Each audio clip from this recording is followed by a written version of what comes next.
Ορκίζομαι στο όνομα της Αγίας και ομοούσιας και αδιέρετης Τριάδας να είμαι πιστός στην πατρίδα. Να υπακούω στο Σύνταγμα και τους νόμους.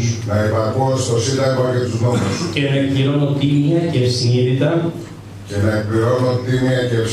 τα καθήκοντά μου. Αξίζουν.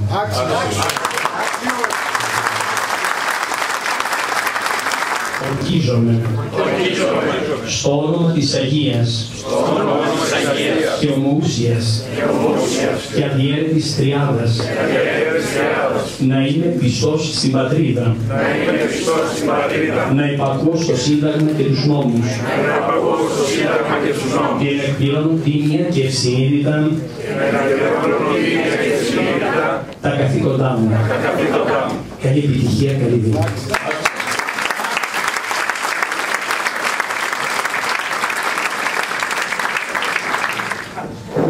Ποιος έχετε δηλώσει πολιτικό ορκό, παρακαλώ να επαναλαμβάνετε με το βήμα.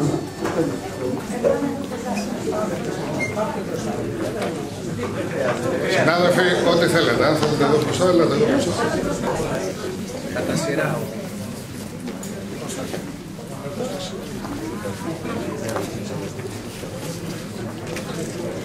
Δηλώνω επικαλούμενος στην τιμή και τη συνείδησή μου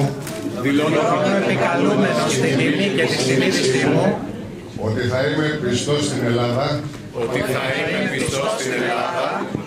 θα υπακούω στο Σύνταγμα και τους νόμους, και ότι θα εκπληρώνω τίμια και ευσυνείδητα τα καθήκοντά μου. Άξια.